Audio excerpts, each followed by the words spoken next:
The coffee had barely stopped trembling in his hands when the entire restaurant fell silent. One look across the room stole the air from his lungs. The woman walking toward the reserved table wasn't a stranger after all. She was the last person he had ever expected to see again, the one memory he had locked away to survive. His friends had laughed while convincing him to come, calling it a harmless blind date, but the smile disappeared from his face the instant their eyes met. In that single heartbeat, years of loneliness, sacrifice, heartbreak, and hope crashed together. He stood frozen, unable to move, while the past quietly walked back into his life. Before we continue this unforgettable journey, take a moment to like this video, leave a comment telling us where you're watching from, share this story with someone who believes in second chances, and subscribe to Kindness Legacy if you believe kindness has the power to heal even the deepest wounds. Your support helps us bring more emotional stories that remind the world compassion still exists. Every town has someone people quietly admire without ever saying it aloud. In the peaceful riverside town of Ashford, that person was Adrian Mercer. He wasn't wealthy, famous, or particularly outgoing.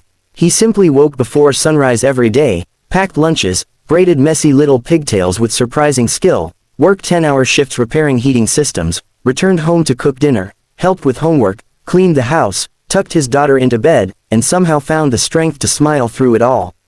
Life had never offered him shortcuts. 4 years earlier, a tragic illness had taken his wife, leaving him alone to raise their 6-year-old daughter, Nora. Since that painful day, Adrian had promised himself that every decision would be made for one reason only: his little girl deserved a childhood filled with love instead of grief. The years passed quietly, but they were never easy. Bills arrived faster than paychecks. School projects turned into late-night craft sessions after exhausting workdays. Birthday parties often meant homemade decorations because store-bought ones simply weren't possible. Adrian never complained. His neighbors often noticed him carrying sleeping Nora from the car after long grocery trips, carefully wrapping his jacket around her tiny shoulders so she wouldn't wake from the cold. Few people knew how often he skipped meals so she could enjoy the foods she loved. Even fewer realized that every evening, after she fell asleep, he sat alone on the back porch looking at the stars, wondering if he was doing enough. His closest friends had watched this routine continue year after year. Owen, Marcus, and Felix had worked beside Adrian for nearly a decade. They admired him deeply, but lately concern had replaced admiration. Adrian had become so focused on being a father that he had quietly disappeared as a man. His laughter had become rare. His weekends revolved entirely around chores and parenting. Whenever someone suggested meeting new people, he politely refused. He believed love belonged to another chapter of his life, one that had already ended forever. His friends refused to accept that answer.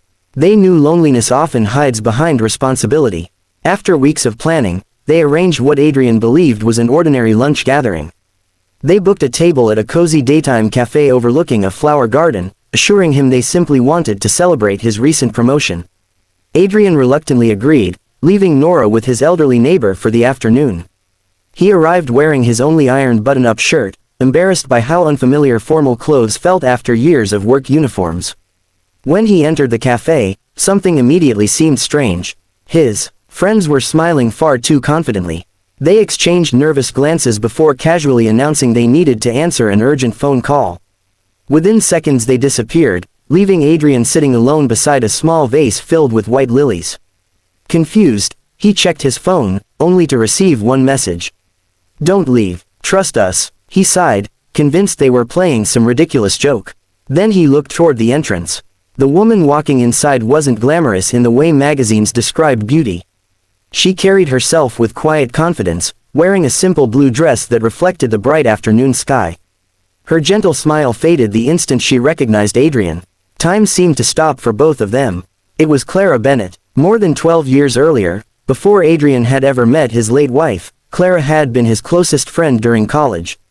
They shared impossible dreams, endless conversations, and a friendship everyone assumed would eventually become love. Life, however, had chosen different paths. Family responsibilities forced Clara to move overseas to care for her ill grandmother, while Adrian remained behind. Distance slowly became silence. Neither had intended to disappear from the other's life, but sometimes circumstances steal opportunities before people realize they are gone. Neither of them spoke immediately. Their eyes carried years that words could never fully explain. Finally, They sat across from one another, both realizing Adrian's mischievous friends had somehow uncovered a story even time had forgotten. The afternoon unfolded with surprising ease. Instead of awkwardness, there was familiarity. Instead of forced conversation, memories naturally returned. They laughed about embarrassing college moments, remembered professors whose names they had almost forgotten, and quietly filled the empty spaces between old memories with stories of the lives they had lived apart. Clara shared how she had become a children's librarian after returning home, dedicating herself to creating safe places where young readers could dream beyond difficult circumstances. Adrian spoke honestly about losing his wife and raising Nora alone. His voice never sought pity. It simply carried truth. Clara listened with genuine compassion. She noticed the tiredness hidden behind Adrian's smile, but she also saw something stronger, the unwavering devotion that shaped every decision he made. She admired how grief had not made him bitter. Instead, it had made him gentler. As daylight softened across the cafe windows, Adrian admitted something he had never confessed aloud. He feared moving forward because he believed doing so might somehow dishonor the love he had once shared with his late wife. Clara understood immediately. Healing, she explained through quiet understanding rather than advice, never asks us to forget. It simply teaches us that our hearts are capable of carrying gratitude for the past while making room for hope in the future. Those words remained with Adrian long after the date ended.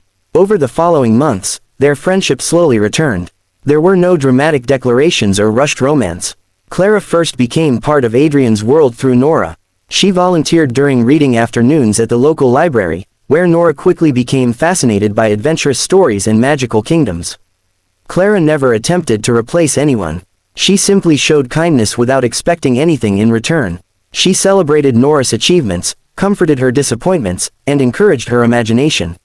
The little girl gradually began looking forward to library Saturdays more than cartoons. Watching them together stirred emotions Adrian hadn't allowed himself to feel in years. For the first time since losing his wife, his house no longer felt permanently quiet. Laughter echoed through the kitchen during baking disasters. Storybooks covered the living room floor. Even neighbors noticed that Adrian smiled more often while walking home from work. Not everyone welcomed this change. Some people whispered that Adrian was moving on too quickly, despite the many years that had passed. Others questioned whether a widowed father should even consider dating again. Those comments hurt more than Adrian admitted. One evening he almost ended everything with Clara, believing she deserved a simpler life without judgment or emotional complications. Before making that decision, he found Nora sitting on the porch drawing with colored pencils. She had sketched 3 figures standing beneath a bright yellow sun. One looked like Adrian. One looked like herself. The third had Clara's familiar curly hair. Above them she had written, in uneven childish handwriting, "Families can grow with kindness." Adrian quietly wiped away tears before Nora could notice. Children often understand truths adults spend years searching for. That evening, instead of walking away, Adrian chose honesty. He explained every fear to Clara. Rather than becoming offended, she simply thanked him for trusting her enough to share those fears. Together they decided their relationship would never be about replacing memories. It would be about building new ones without guilt. Seasons changed. Spring flowers became summer gardens. Nora finished another school year with outstanding grades, proudly announcing that reading had become her favorite subject. Adrian earned another promotion after years of relentless dedication. Clara continued inspiring children every day, quietly changing lives one story at a time. Their happiness wasn't perfect because real life rarely is, but it was peaceful, and sometimes peace is the greatest miracle of all. One bright Saturday afternoon, Adrian returned to the same cafe where everything had begun. His 3 friends were waiting outside pretending to inspect flower pots while secretly watching through the windows. They had clearly arranged another surprise. This time Adrian smiled before stepping inside. At the very same table where fear had once frozen him, he placed a small velvet box beside Clara's teacup. There were no dramatic speeches, no grand audience, only sincere gratitude filling the quiet afternoon. He had entered that cafe months earlier believing his friends were making fun of him. Instead, they had unknowingly reopened the door to a future he thought had disappeared forever.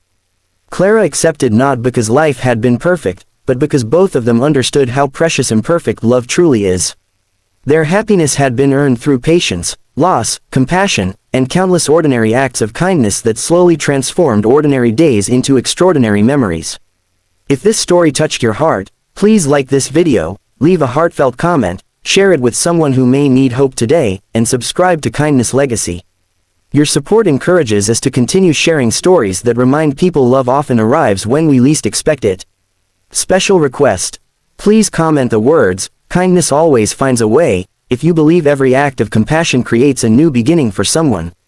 As the golden afternoon sun painted the cafe windows with warm light, Adrian realized life had never truly been asking him to forget the past. It had simply been waiting for him to believe that healing and love could exist together. Sometimes the greatest gift isn't finding someone new. Sometimes it's discovering that after years of carrying the weight of yesterday alone, someone quietly arrives to help you carry tomorrow. And perhaps that is the most beautiful kind of second chance, not one that erases the pain, but one that proves the heart can bloom again, even after the longest winter.